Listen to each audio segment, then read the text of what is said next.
दोस्तों नमस्कार, मैं हूं मुकेश निठारवाल और आप मेरे YouTube चैनल पे एक नया वीडियो लेके आया हूं आपके लिए।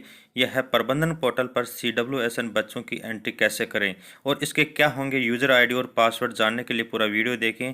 दोस्तों पहले जो PMS पोर्टल था, अब उसका नाम बदल कर हो गया है प्रबंधन पोर्टल, जो समग्र शिक्षा .in के नाम से भी है। आप इसको किस प्रकार लॉगिन करेंगे, किस प्रकार अपने बच्चों की एंट्री करेंगे, समस्त प्रोसेस के लिए यूज़र आईडी पासवर्ड देखने के लिए हम चलते हैं हमारे वीडियो को देखने के लिए। यहाँ पर राजस्थान परिषद शिक्षा परिषद के द्वारा एक लेटर जारी हुआ है, जिसके अंदर कहा गया है कि समावेशी शिक्षा अंतर्गत संचालित गतिविधियों के विभिन्न पोर्टल पर प्रविष्टि के संबंध में है। पूर्व में संचालित जो PMS पोर्टल है उसका नाम बदलकर हो गया है प्रबंधन पोर्टल। इस आदेश में स्पष्ट रूप से लिखा गया है कि विशेष आवश्यकता वाले बालक बालिकाएं, जिनको CWSN के नाम से जानते हैं, इनका पोर्टल पे नियमित और अद्यतन प्रविष्टि किया जाना सुनिश्चित करें। आपके 3 पोर्टल के ऊपर CWSN बच्चों की प्रविष्टि की जाती है। सबसे पहले प्रबंधन पोर्टल, जो पहले हम PMS पोर्टल पे करते थे, शाला दर्पण पोर्टल और UDAIS, तीनों के अंदर इनकी एंट्री होने पर ही इनका भुगतान किया जाएगा। अतः आपके जिले में चिन्हित सभी CWSN बच्चों की प्रबंधन पोर्टल से शाला दर्पण UI और शाला दर्पण प्रबंधन पोर्टल और UDAIS पोर्टल पर प्रविष्टि करना आपके लिए ज़रूरी है और आप इसे तुरंत कीजिए।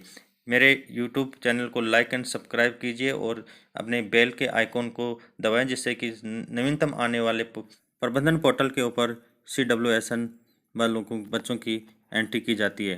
पहले जिस प्रकार हम PMS पोर्टल के ऊपर करते थे, सेम उसी प्रकार उसका नाम बदलकर अब हो गया है प्रबंधन पोर्टल। सबसे पहले हम अपने गूगल के ऊपर या अपने क्रोम या किसी के ऊपर भी प्रबंधन पोर्टल को लिखेंगे और लिखने के बाद में हम इसके सर्च बार में जाएंगे, जिससे कि आपका इस प्रकार एक इंटरफेस खुलेगा प्रबंधन पोर्टल के नाम से। ये समसा राज्य शिक्षा के .in के नाम से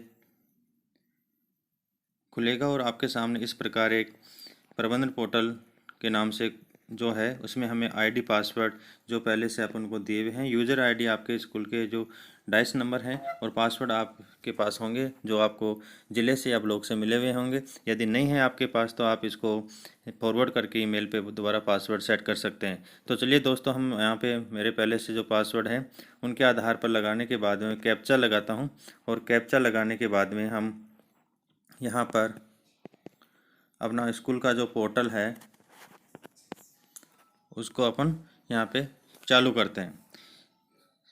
जिस प्रकार समग्र शिक्षा का लिखा हुआ भारत सरकार का ये जो पोर्टल है, इसमें सबसे पहले जब हम इसको ओपन करते हैं तो हमें यहाँ पर एक होम पेज पे दिखाई दे रहा है, प्रोग्रेस है, रिपोर्ट है, और हमें यहाँ पर जो प्रोग्रेस है उस प्रोग्रेस के ऊपर यदि हम प्रेस करके रखेंगे, यदि हम अपने फ़ोन से इसको ओपन कर रहे हैं, जिसके कारण यहाँ पर दूसरा आपके न्यू स्कूल है, स्टार्टिंग है, टॉयलेट है, आदर्श है और ICT है, KGV है, और नीचे आपको सेकंड लास्ट नंबर पे दिखाई दे रहा है CWSN। CWSN को यदि हम यहाँ पर क्लिक करते हैं तो आपके सामने 2 ऑप्शन खुलते हैं, एक गर्ल्स और एक बॉयज़।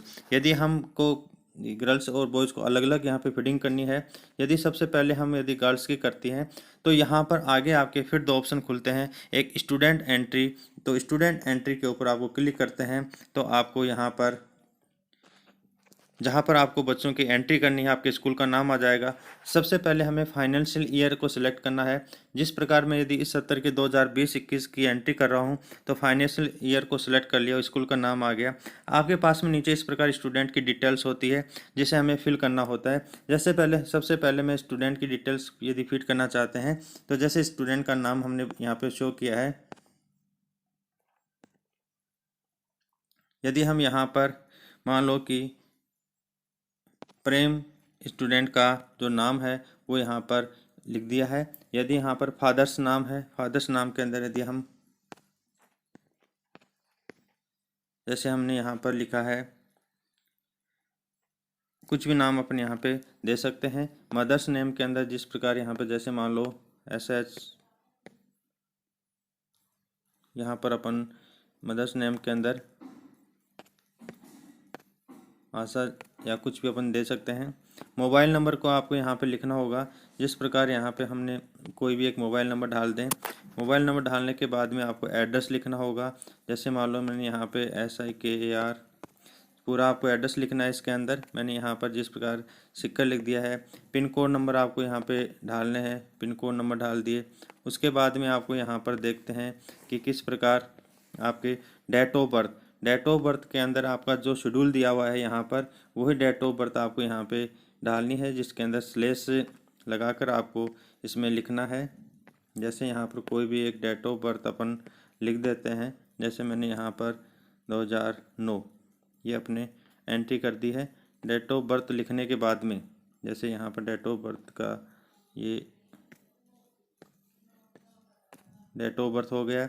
यहाँ पर स्टडी इन क्लास, आपको बच्चा कौन सी क्लास में पढ़ रहा है यहाँ पर आपको क्लास को सिलेक्ट करना है। जैसे मैंने 8वीं क्लास सेलेक्ट की है। टाइप यहाँ पे सिलेक्ट करना है। यहाँ पर एन ए आ रहा है, डे स्कॉलर आ रहा है और हॉस्टलर आ रहा है। हॉस्टलर यदि जो हॉस्टल में रहता है और जो रेगुलर बिना हॉस्टल वाली स्कूल में पढ़ रहा है उसको डे स्कॉलर को आपको क्लिक करना है। इसके बाद में हमें डिसेबिलिटी, जिस डिसेबिलिटी यहाँ पर खुलती है कि 20 प्रकार की डिसेबिलिटी में कौन सी है, जैसे लो विजन की अंदर है तो हमने यहाँ पे लो विजन कर दिया है। बैंक अकाउंट नंबर, यहाँ पर आपको उसके बच्चे के बैंक अकाउंट नंबर यहाँ पर डालने होंगे, जिस प्रकार हमने यहाँ पर बैंक अकाउंट नंबर डाल दिए हैं। IFSC कोड जो बैंक के बच्चे के हैं वो IFSC कोड यहाँ पे डालना होंगे, जिस प्रकार हमने यहाँ पर SBI N00 कुछ भी आपका जो है हमने यहाँ पर डाल दिया है। साथ ही हमें आधार की शेडिंग, जो IFSC कोड जो बैंक से जुड़े हुए हैं क्या वो आधार से जुड़ा हुआ है, यस तो हमने यहाँ पे लिख दिया है। Module of the transfer the student amount, बच्चों का जो पैसा है वो किस मोड से बच्चों को ट्रांसफ़र होगा। आजकल सारा electronic fund transfer direct through bank के द्वारा होता है, अतः हमें ये इसको सिलेक्ट करना होगा। बैंक का नाम आपको यहाँ पर पूरा बैंक का नाम लिखना है, जैसे यहाँ पर स्टेट बैंक ऑफ इंडिया की यदि हम बात करें, यहाँ पे पूरा बैंक का नाम लिख दिया है। जैसे हम बैंक का नाम लिखते हैं नीचे फिर यहाँ पे आता है ये एक बच्चे की संपूर्ण एंट्री है जो यहाँ पर फुलफिल हो गई है। इसके बाद में हम यहाँ पर ऐड नाउ रो, यदि हम दूसरे बच्चे की, एक ही स्कूल के दूसरे बच्चे, तीसरा बच्चा, चौथा बच्चा यहाँ पर यदि ऐड करेंगे और ऐड करने के बाद में ऊपर यहाँ पर देखो आपके पास में यहाँ पर शो हो रहा है सबमिट। इस सबमिट के बटन को यदि क्लिक करते हैं तो आपका ये जो बच्चे की एंट्री है वो इस CWSN girls data approval bye PAM जो आपका रमसा समग्र शिक्षा .in के नाम से है, इस आप पोर्टल के ऊपर ये सबमिट हो जाता है। और यदि मान लो कि आप बैक जाके दोबारा सबमिट करते हैं तो यदि मान लो गलत हो गया आपको तो इसके सामने डिलीट का ऑप्शन भी शो हो रहा है। इस डिलीट के ऑप्शन को यदि हम करते हैं तो आप इस जो भी एंट्री हमने भरी है अभी डेमो के रूप में जो एंट्री भरी है उसको हम यहाँ से डिलीट भी करके इसको हटा सकते हैं। और डिलीट की एंट्री करने के बाद सबमिट होने के बाद में डिलीट की एंट्री हट जाएगी और हम बच्चों को ऐड रो के नाम से 2-3 जितने भी बच्चे हैं। तो दोस्तों इस प्रकार हम CWSN बच्चों को समग्र शिक्षा के न्यू पोर्टल के ऊपर हम यहाँ पर रजिस्ट्रेशन कर सकते हैं। धन्यवाद। मेरे वीडियो अच्छा लगा हो तो लाइक एंड सब्सक्राइब ज़रूर करें। Thank you.